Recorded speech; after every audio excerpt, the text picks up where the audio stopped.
Asia ha dominado los saberes del hilo desde hace milenios. Pero, aunque el continente asiático tiene una historia impresionante sobre saberes textiles, no fue allí donde inició el crochet. Sin embargo, muchas de las técnicas que tienen origen en el continente africano evolucionaron en las técnicas que conocemos hoy y algunas de ellas tienen lazos muy fuertes con el crochet que actualmente desarrollamos.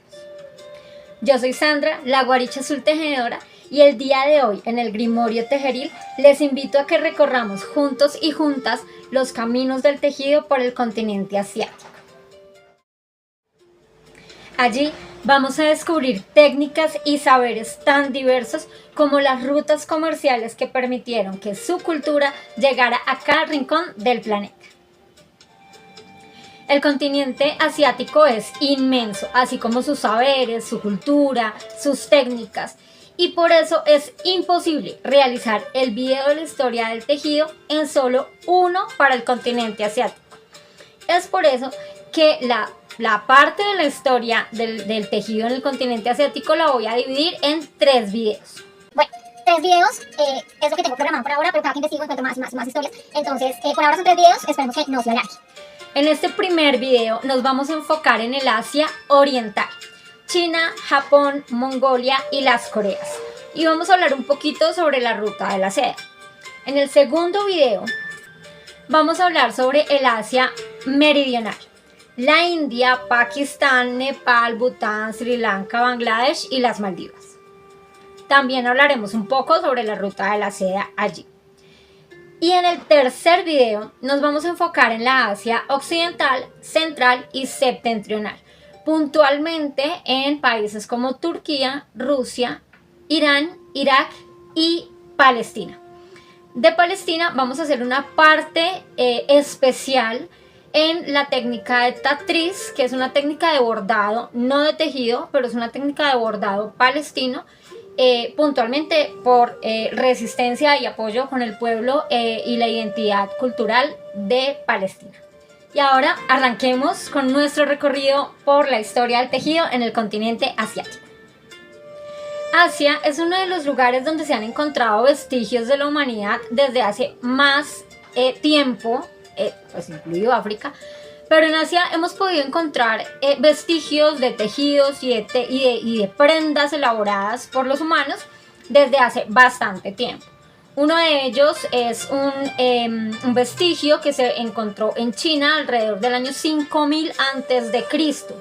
Y más o menos por esas épocas empezamos a encontrar vestigios como agujas de hueso, algunas fibras o retazos de lo que pudo quedar de esa época. Y es por eso que es muy amplio el tema en este continente. Muchas de esas técnicas asiáticas no utilizaban el telar, como vimos en África, que casi todo se tejía con telar. En el continente asiático, si bien existían telares, no solo eran telares, habían otras técnicas, y es de allí que se empiezan a derivar los usos de las agujas. Agujas no como las conocemos hoy, pero sí otro tipo de agujas. Es allí donde se empiezan a incorporar en el continente asiático. Una técnica como el tamborín, que era un bordado chino muy parecido al bordado en bastidor, pero con la diferencia que se utilizaba una aguja como parecida a la del crochet actual para elaborar diseños en relieve en el bordado. Y esta es una de las técnicas que se cree fue como una ancestra del crochet que conocemos actualmente. Los fragmentos encontrados más antiguamente son algunos más o menos de 3500 años antes de Cristo en una cueva en Henan y Zhejiang en China, donde se encontraron unos hilos entorchados con diferentes características, y estos fueron como los primeros vestigios de tejidos que se encontraron en China. Más adelante, para el año 2700 a.C., es que se inicia el oficio de la sericultura, que es el arte de cultivar y producir la seda a partir del gusano de seda. Y para este oficio, para el origen de este oficio, ellos en China tienen un mito que habla de la emperatriz Lei Su, Shi Ling Xin, 2700 años antes de Cristo. Dicen que ella estaba tomándose un té y que a su té cayó un capullo de gusano de seda. Cuando ella fue a sacar el capullo, sacó un hilo y sacó el hilo y siguió jalando el hilo y jalando el hilo y jalando el hilo y llegó a alcanzar una longitud, ese hilo de 1 kilómetro. Allí es donde ellos encuentran la seda y donde se dan cuenta que es un material muy resistente y que se puede entretejer y que con el que pueden elaborar diferentes tipos de productos. Y entonces es así como inicia la sericultura en China. A lo largo del tiempo, China empieza a perfeccionar este arte de la sericultura, empieza a perfeccionar y a hacer sedas de cada vez más calidad, brillantes, delgadas, muy suaves al tacto, muy livianas también. Y esto se empieza a convertir en una prenda de lujo, en una prenda o en una tela que se daba como tributo y que se utilizaba en viajes diplomáticos de los emperadores.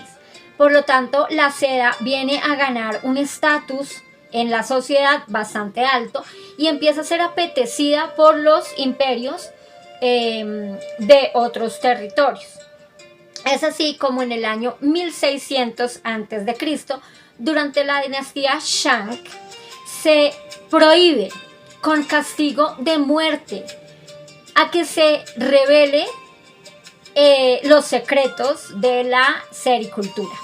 Es decir, nadie del imperio chino puede, ninguna persona del imperio chino, del orden de la sociedad al que pertenezca, puede hablar o puede develar alguna parte o todo el proceso desde el gusano de seda hasta pues el tejido y el hilado de la seda como tal. Quien se atreva a revelar este secreto será asesinado, será castigado con la pena de muerte por revelar un secreto imperial. Y entonces es allí donde empieza el camino de la ruta de la seda, que más que la ruta de la seda, pues era una ruta mercantil donde se llevaban y se traían diferentes tipos de productos, de elementos, desde especias, telas como la seda, el lino, el algodón, alimentos, bueno, un montón de cosas, todo lo que había pues para llevar de un imperio a otro. Y la ruta de la seda se convierte en algo muy importante porque es lo que empieza a conectar los imperios y los reinos de ese momento, pero además porque la ruta de la seda atraviesa desiertos y atraviesa paisajes y territorios desolados en los que muy pocos pueblos realmente están preparados para hacer este tipo de viajes. Entonces, quienes hacen esa ruta o quienes controlan esa ruta empiezan a tener un poder adquisitivo y un poder de poner impuestos y de usura. Entonces, es allí donde también los países y los imperios empiezan a pensar en alternativas. En alternativas para buscar cómo reducir esos costos, porque claro, la seda en Roma, cuando la seda llegaba a Roma, era súper costosa y le generaba al Imperio Romano unas pérdidas muy grandes de presupuesto, pero que además no eran reembolsables de ninguna manera. Entonces Roma empieza a casi que satanizar el uso de la seda, por decir que era una prenda muy liviana, que marcaba el cuerpo, entonces que podía generar deseos lujuriosos, y empieza como a decir no, o sea, o se bajan los costos o no más seda, y empiezan a buscar otras rutas alternas, y es así como muchos años más adelante, muchísimos años más adelante, empieza la ruta de la seda marítima, que ya es por el lado de la India. De la China nos vamos ahora para el Japón. El tejido de punto llega a Japón más o menos a mediados del siglo XVII. Esto porque por las políticas del gobierno japonés no era permitido que entraran ni salieran personas de otros países para conservar su cultura y para impedir que se llevaran los saberes o que digamos que se perdiera la calidad de los saberes y la cultura japonesa. Entonces el tejido de punto, tal y como lo conocemos, llega a Japón más o menos en los años 1500, pero se populariza hasta finales del siglo XIX. Y acá en Japón hay una historia bien interesante que realmente yo no conocía y me pareció súper chévere. Y es que la primera esfera social, una de las primeras esferas sociales que empezó a tejer en Japón fueron los samuráis. Los samuráis integraron el tejido dentro de sus prácticas como un ejercicio de disciplina, de paciencia y de trabajo consciente. Además, porque para ellos era muy importante que las prendas que llevaban puestas fueran hechas por ellos mismos, ¿no? Y elaboraban con técnicas de tejido particularmente dos cosas súper importantes. Una era el cordón con el cual enlazaban todas como las escamas de su armadura, la enlazaban con un cordón, un solo cordón. Este cordón medía aproximadamente 300 metros. Y aparte de este cordón, hacían su cinturón, y a su cinturón era que iba amarrada la katana o la espada. Y este nudo con el que ellos amarraban esa katana o esa espada, al desatar el nudo, dependiendo la forma en que desataran el nudo, estaban manifestándole a quien estaba de frente si ellos estaban en posición de guerra o si estaban en tregua, en paz. Entonces me pareció súper chévere esto, y además porque este tipo de tejido, este tipo de técnica de tejido que se llama kumihimo, y el arte de los nudos que utilizaban los samuráis se pueden conocer y se pueden experimentar actualmente a pocos kilómetros de Tokio. Entonces, si tienen la oportunidad de ir a Japón, busquen cerca de Tokio la experiencia donde se puede realizar esto, porque eso debe ser maravilloso. Adentrándonos en la técnica, entonces se llama kumihimo, que significa hilos unidos o hilos entrelazados. El kumihimo el kumihimo es una técnica de tejido donde se trenzan a mano hilos de seda. Estos hilos pueden tener una cantidad entre 20, 50, 200, 700, dependiendo el diseño que se va a elaborar. Y estas técnicas de trenzado se realizan de dos maneras: a mano, pero con un soporte, que el soporte se llama muradai, que es como voy a dejar por acá la imagen. El muradai es como circular y tiene unas bobinas que cuelgan para darle peso al tejido y para permitir la tensión de los hilos. Cada una de esas bobinas pesa 100 gramos. O sea, esto es súper matemático. Y la otra técnica de tejido es el takadai. El otro instrumento para tejer el kumihimo es el takadai. Aquí voy a dejar la imagen. El takadai es plano y sirve para tejer cordones planos. El redondo sirve para tejer cordones redondos. Estas son como las dos técnicas más importantes y con las cuales se realizaban los cordones que utilizaban los samuráis, y son las técnicas que se pueden experimentar. A quien tenga la oportunidad de ir a Japón, a Tokio, a unos kilómetros de Tokio, averigüen, háganlo, de verdad. Creo que debe ser súper lindo poder vivir esa experiencia. Este cordón con el que amarraban la katana se llamaba sageo, lazo de la katana. Eran cordones trenzados que además tenían un patrón. El patrón del trenzado reflejaba el rango del samurái. Y los colores, las técnicas de estos dibujos, de estos símbolos, representaban también diferentes tipos protecciones o de talismanes que utilizaban los samuráis. Para ellos era importante que debajo de su armadura llevaran un tejido que representara esto. En este caso tenían, y les voy a dejar por acá las imágenes, la Seigaya. Lo lamento si mi pronunciación no es la mejor, no hablo japonés, no tengo ni idea de cómo se habla japonés, así que probablemente voy a cometer errores en la pronunciación, así que mil disculpas de verdad, y si alguien sabe cómo se pronuncia exactamente, por favor, déjenmelo en los comentarios porque aquí aprendemos todos y todas. Entonces, Seigaya son las olas del mar y representaban la resiliencia, la calma y el deseo de paz. Está la Asanoja, que son las hojas de cáñamo, y representaba el crecimiento rápido y fuerte. Esto generalmente era para las familias de samuráis, para quienes iban como educando esos samuráis, entonces tenían las hojas de cáñamo dentro de su, o la representación de las hojas de cáñamo dentro de los diseños de sus tejidos.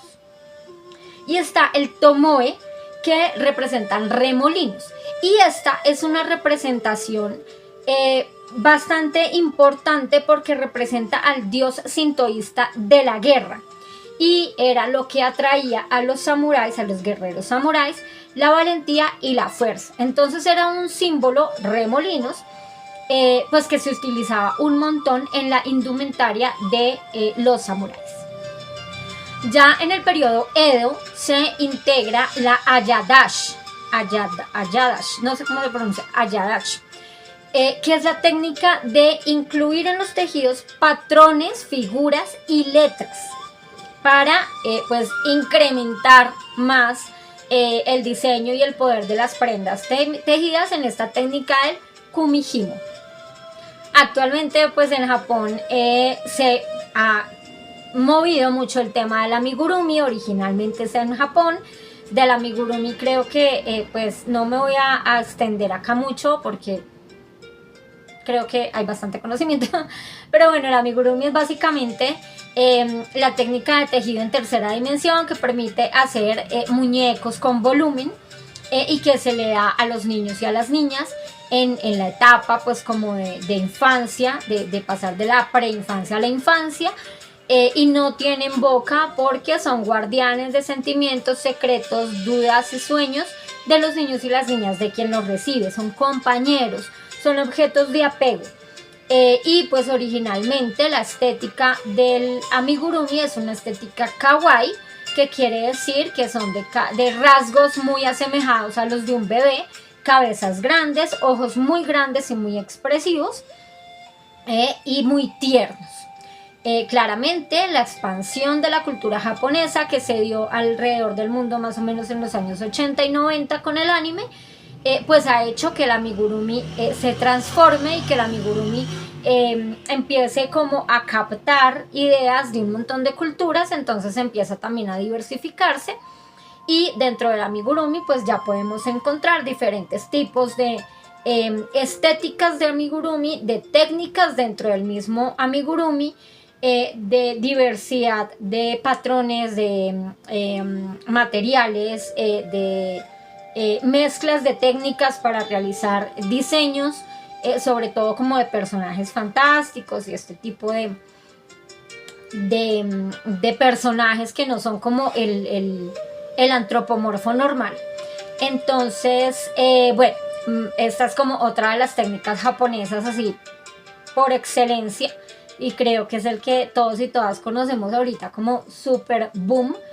Pero bueno, hay otro tipo de técnicas, pero aquí nos vamos a quedar en estas dos. Y ahora nos vamos a ir para Corea. En Corea, la fibra que se utiliza principalmente para tejer de manera tradicional es el ramio. Les voy a dejar también por acá la imagen de la planta y de cómo se genera una fibra tan delicada, tan delgadita, que viene siendo una de las fibras más costosas si se produce de esa manera tradicionalmente y con esa calidad, pues en el planeta. El ramio es una planta a la que le quitan la corteza, al tallo le quitan la corteza, y de ahí sacan las fibras para producir el hilo, que después se va a tejer para generar algo que se llama Hansan Ramie. Hansan es la técnica de tejido, pero es de una ciudad puntual.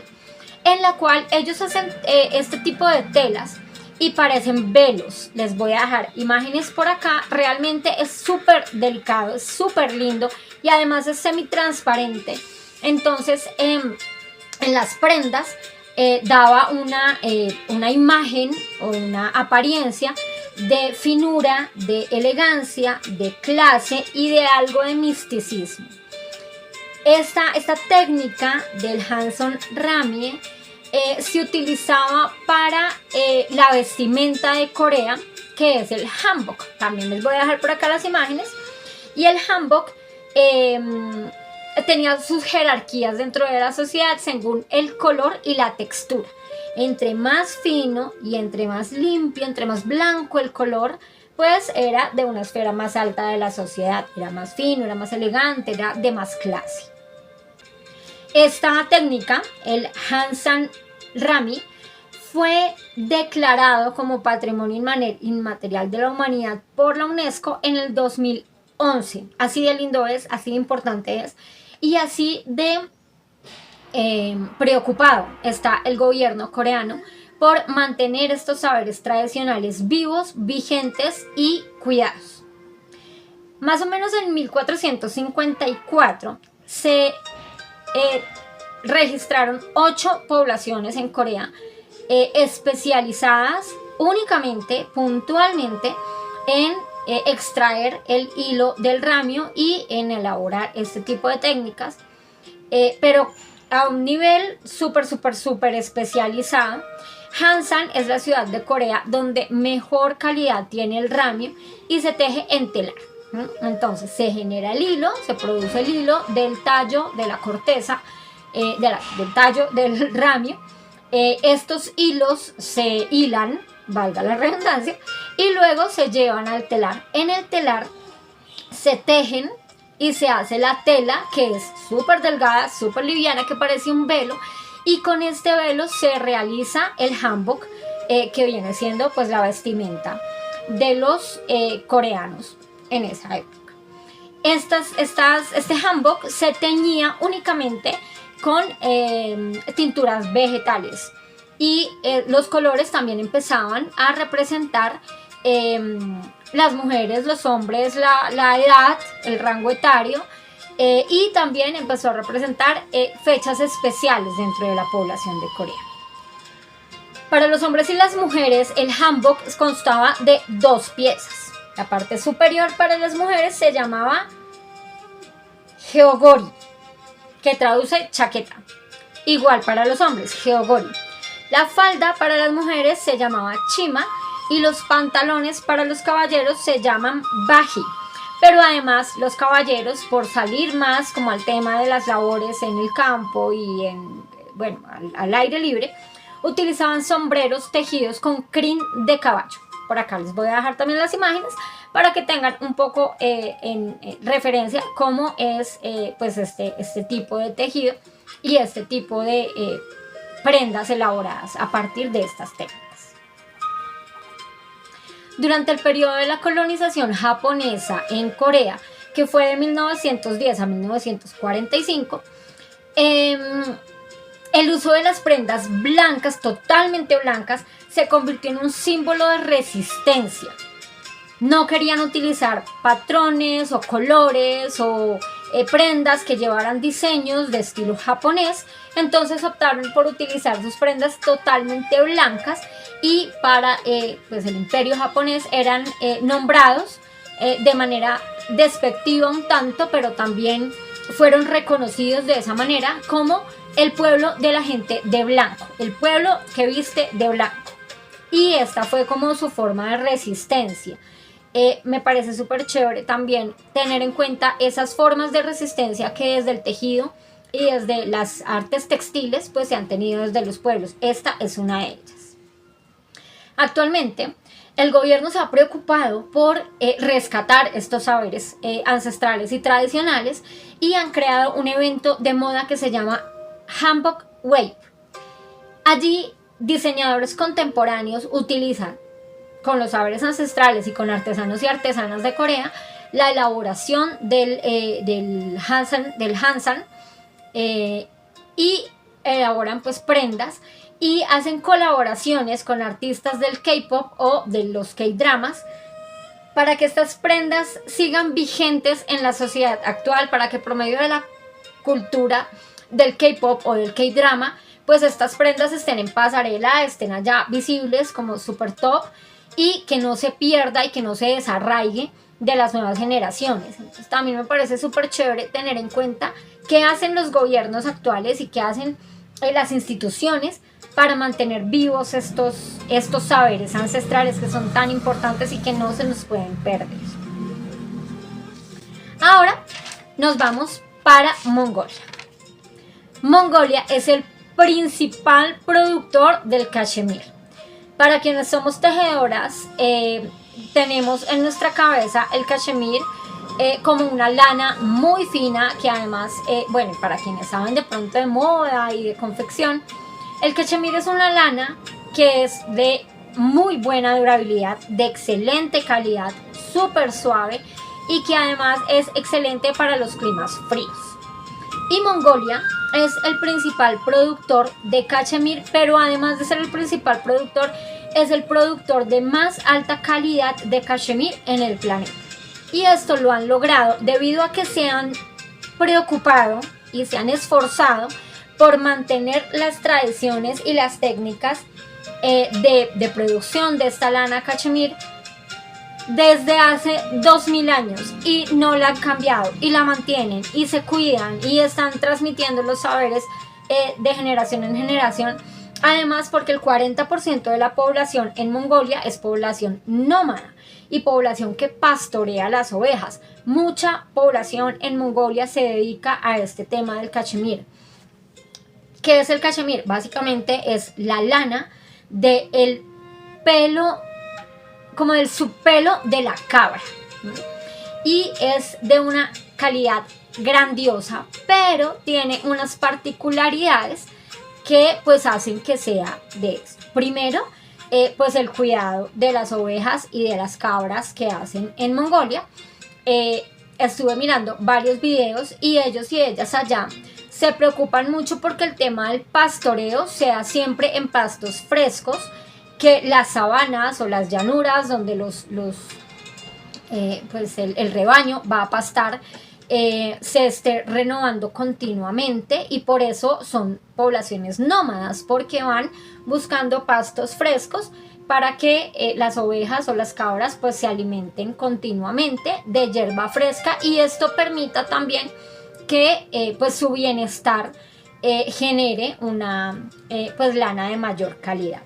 Pero además no hacen el esquilado tal y como lo conocemos acá, sino que se dedican más como a cepillar y cepillar y cepillar y cepillar y cepillar con mucha paciencia y con mucho cuidado la lana de la oveja en la oveja y la lana de la cabra en la cabra, para después sí cortarla.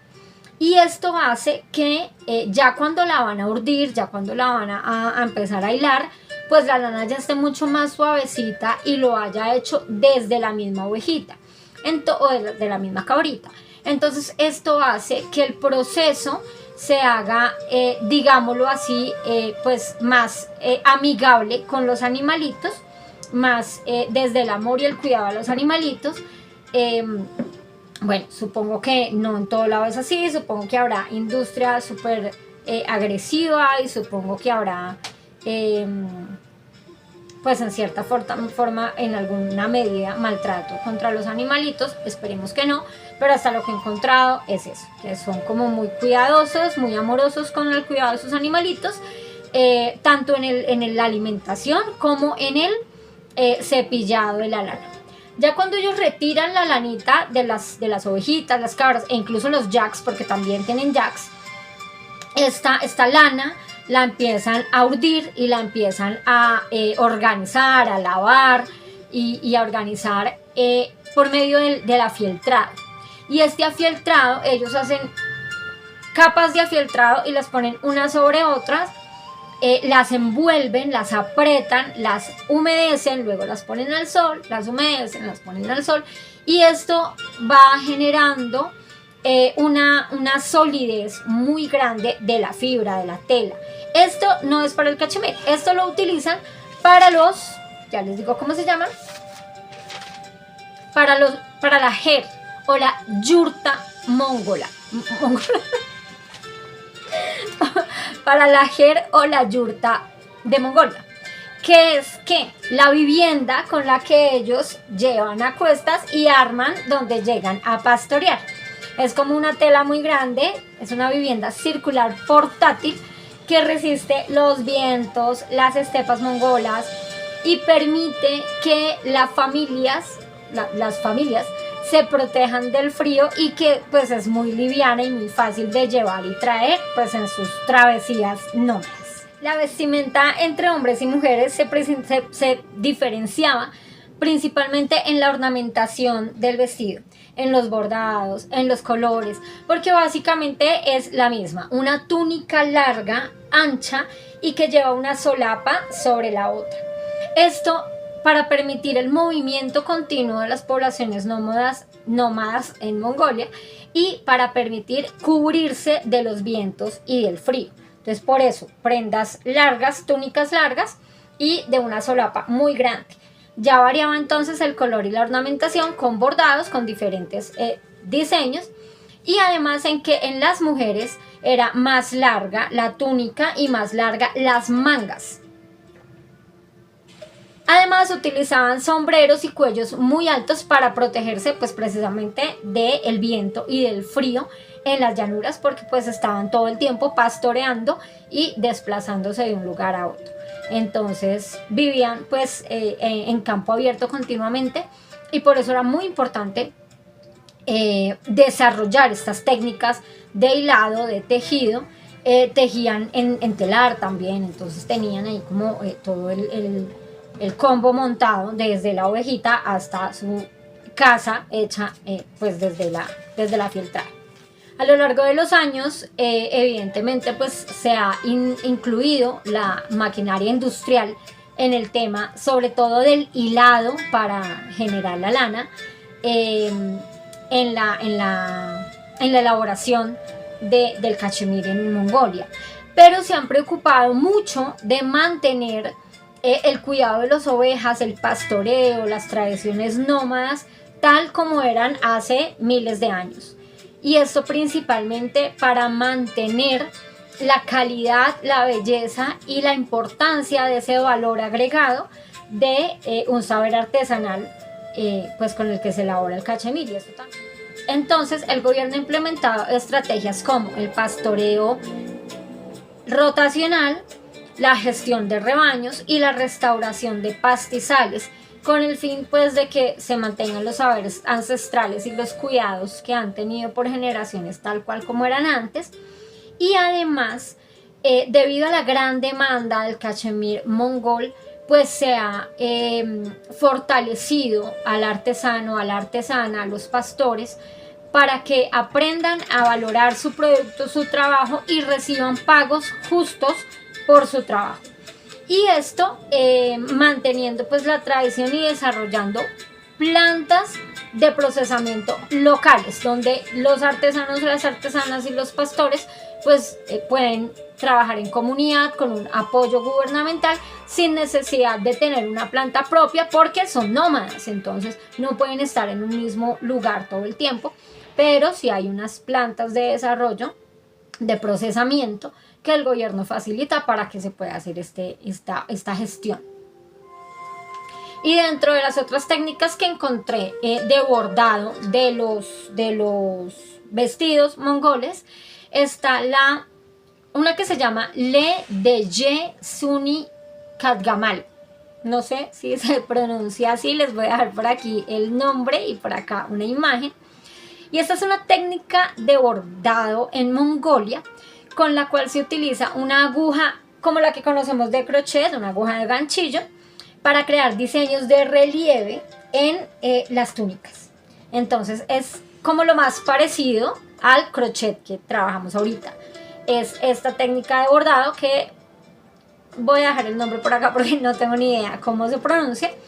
Entonces ese ha sido nuestro recorrido por Asia.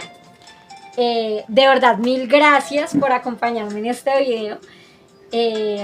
No pensé que se fuera a extender tanto la serie de historia del crochet, y por eso me demoré tanto con este video, porque realmente ha sido impresionante. Todo lo que he encontrado ha sido maravilloso, y acá solamente hablamos de 5 países, nos falta un montón.